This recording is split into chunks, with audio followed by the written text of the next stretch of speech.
انبیاء کرام ہیں وہ اللہ کی بارگاہ میں اس طرح کی عرض کرتے ہیں، اے رب العالمین میں دیکھنا چاہتا ہوں کہ جو امید تو نے اس کے دل میں ڈال رکھی ہے اگر وہ امید نکل جائے تو میں دیکھنا چاہتا ہوں پھر یہ بابا کیا کرتا ہے۔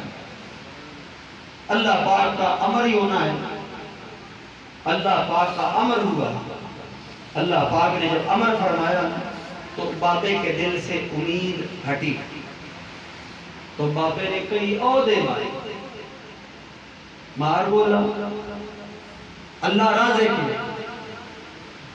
اس نے رزق کا ذمہ لیا ہوا ہے، میں کیوں اتنی تکلیف کروں، وہ خود راضی کا ہے، خود رزق دے گا۔ کئی اس نے دور پھینکی اور بنیرے پر چھاؤں میں بیٹھ گیا، کہنے لگا پہ اللہ رزق دے سی، پھر اور باتیں کرنے لگے، لو جی میرے بچے نے کر دے کوئی، میرے پوتے میں ہی نواستے کر وغیرہ وغیرہ باتیں کرتا رہا۔ حضرت عیسیٰ علیہ السلام دیکھ کر بڑے حیران ہوئے، وہ تو سارا سلسلہ دیکھ رہے تھے، کیسے ایک وقت تھا کہ اس کے دل میں امید تھی، پھر اللہ نے جب اس کے دل سے امید تو زبان تو ہوئی، کنڈیشن بدل گئی، اور اس نے کئی پھینک کر وہ باتیں کرنے لگا، جی میں کیوں اتنی تکلیف کروں، اللہ دے ذمہ جو رزق ہے آپ کے رزق دے۔ حضرت عیسیٰ علیہ السلام اور زیادہ حیران ہوئے، پھر اللہ پاک کی بارگاہ میں عرض کی، اے رب کریم اب ذرا دوبارہ وہ امید اس کے دل میں ڈالنا اب کیا کرتا ہے۔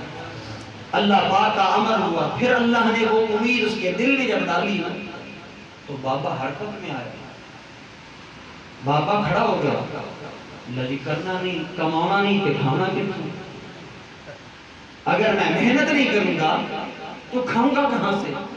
زبان وہی ہے، جو بیسک مشینری ہے وہ رب کے اختیار اور تصرف میں ہے، بس پیچھے سے وہ مشینری پھرتی رہی، یہ پرزہ اللہ کے امر اور مرضی کے مطابق ہلتا رہا۔ پہلے وہی بابا ہے جو کہنے لگا جی میں کیوں کروں گی، اللہ راضی ہے آپ دے سکتے، اور پھر جب رب نے وہ مشینری تھوڑی پھیری، امید دوبارہ دل میں ڈالی، تو وہی زبان چلنے لگی، کہنے لگی کمانا نہیں دکھانا کتوں۔ بس حضرت عیسیٰ علیہ السلام نے جب وہ معاملہ دیکھا تو رب کی بارگاہ میں عرض کی، رب کریم بس تیرا نظام ہے، تو بہتر جانتا ہے اسے کیسے چلانا۔ ہمارا رب بہتر جانتا ہے کس بندے کے ساتھ کس موقع پر کیا کرنا ہے، اس کے لیے بہتر کیا ہے۔ اگر زندگی بہتر ہے تو رب زندگی عطا فرماتا ہے، کس وقت تک وہ بہتر ہے اس وقت تک اللہ عطا فرماتا ہے۔ یاد رکھنا اس بندے کے لیے وصال رحلت اس دنیا سے بہتر ہوتی ہے تو اللہ اس دنیا سے اسے کوچ کرنے کا حکم ارشاد فرماتا ہے، نہیں تو وما ربک بظلام للعبید، رب اپنے بندے پر ذرہ برابر ظلم نہیں فرماتا، اس کی شان ہی نہیں، وہ تو کریم ہے، وہ تو مہربان ہے۔ اللہ پاک قرآن مجید میں ارشاد فرماتا ہے وَلَلْآخِرَةُ خَيْرٌ لَكَ مِنَ الْأُولَىٰ، پھر صاحب تشریف فرمائیں، وہ ان باریکیوں کو زیادہ بہتر جانتے ہیں، لیکن میں عرض کرتا ہوں قرآن مجید کا اسلوب ہے، قرآن مجید میں بعض اوقات نبی کریم صلی اللہ علیہ وآلہ وسلم کو بظاہر خطاب ہوتا ہے، لیکن اس کے ذریعے مفسرین دوسرا حکم جو ہے وہ عموم والا بھی ثابت کرتے ہیں۔ بعض اوقات وہ حکم صرف خاص حضور کی ذات کے لیے ہوتا ہے، بعض اوقات خطاب حضور کو ہوتا ہے بظاہر اور مراد سارے لوگ ہوا کرتے ہیں، ایھا المخاطب، کوئی بھی مخاطب۔ بعض اوقات خطاب صحابہ کرام کو ہوتا ہے لیکن مراد سارے لوگ ہوتے ہیں، بعض اوقات اسپیشلی حضور کے صحابہ کو خطاب ہوتا ہے۔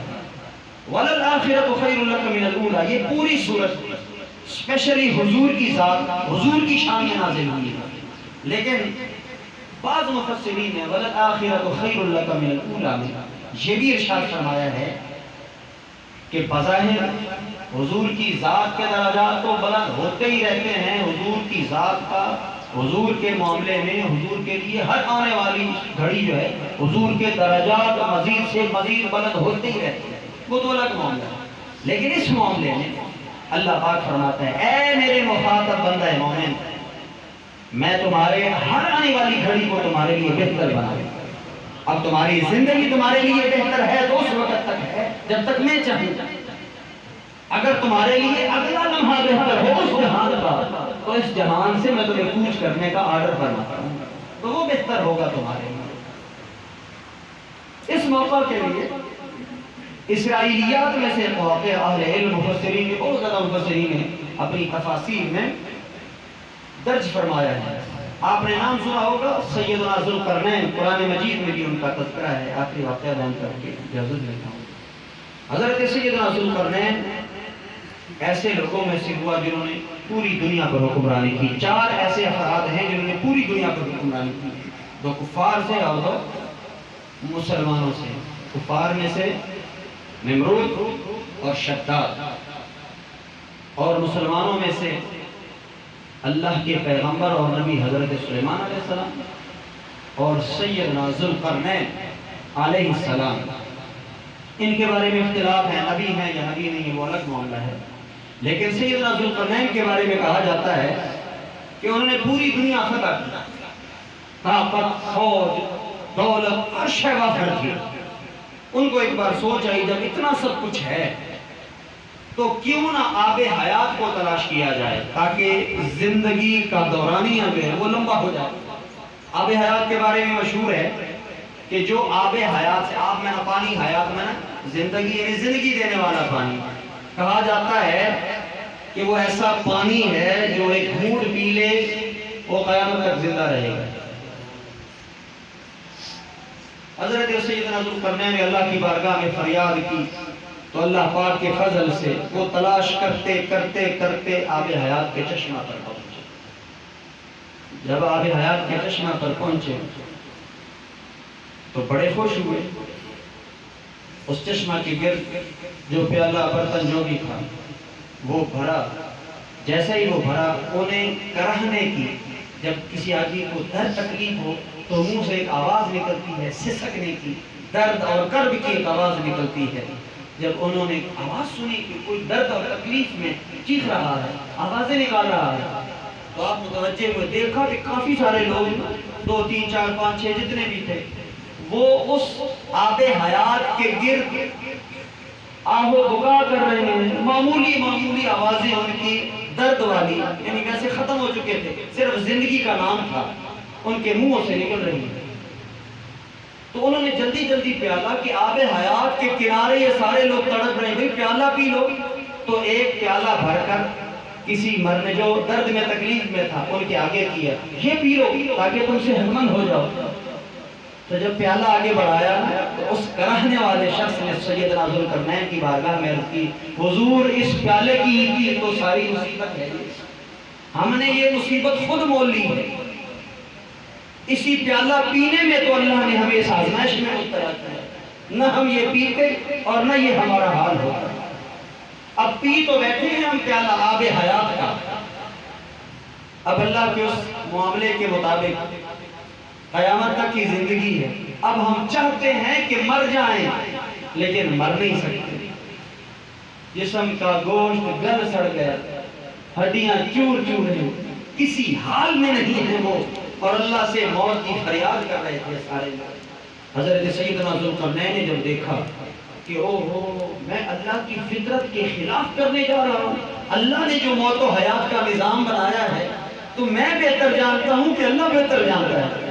اور اپنی آنکھوں سے دیکھا ان لوگوں کا انجام جو اللہ کے اس نظام فطرت کے خلاف ورزی کرتے ہوئے ایسی چیز تلاش کر رہے تھے جس سے ہمیشہ کی زندگی ہو. پھر دیکھا کرہ رہے ہیں، چیخ رہے ہیں، آہو ساری کر رہے ہیں کہ کسی طرح موت مل جائے، لیکن موت مانگے بھی ان کو نہیں مل رہی. سیدنا ذوالقرنین کو اللہ نے یہ دکھانا تھا. سبق مل گیا. اللہ کی بارگاہ میں توبہ استغفار کی، مولا جو میں نے یہ سوچا اس پر بھی مجھے معافی عطا فرما دے. میں نے ایسا سوچا کہ تیرا جو اتنا بہترین نظام ہے موت و حیات کا، جس طرح زندگی بندہ مومن کے لیے نعمت ہے تو ایمان کے ساتھ ہو تو موت بھی مومن کے لیے نعمت ہوا ہے. باقی غم درد وہ غیر اختیاری معاملہ ہے. اب اللہ معاف کرے یہ مثال دینا بھی عجیب ہے. گھر میں کوئی ڈھور ڈنگر بھی رکھا ہوا نا تو کچھ عرصہ آپ اس کو پالے پوسے اس کے ساتھ بھی محبت ہونے لگتی ہے. جانور ہے جو آپ کو فائدہ دیتا ہے، دودھ دیتا ہے، اس کے ساتھ بھی ذہنی طور پر لگاؤ ہوئے، جٹ لوگ اس بات کو زیادہ بہتر جانتے ہیں، اس کے ساتھ بھی عجیب سا نا انس ہونے لگتا ہے۔ جب اسے تکلیف ہونا تو بندے کو بھی تکلیف اور درد ہوتا ہے۔ تو انسان ہے، پھر رشتہ دار ہو، پھر ماں کے روپ میں ہو، پھر باپ کے روپ میں ہو، پھر بھائی کے روپ میں ہو، درد تکلیف غم وہ تو خیر اختیاری چیز ہے، لیکن مرد کا زیور صبر و استقامت ہے۔ اللہ رب العزت کی بارگاہ عالیہ میں دعا ہے، رب کریم ہمیں سوجھ بوجھ کے ساتھ زندگی گزارنے کی توفیق عطا فرمائے۔ اللہ پاک ہماری مغفرت فرمائے، ہمارے جملہ مرحومین کی مغفرت فرمائے، بالخصوص مرحومہ کی مغفرت فرمائے، ان کو جنت الفردوس والا مقام عطا فرمائے۔ وما علیہ الا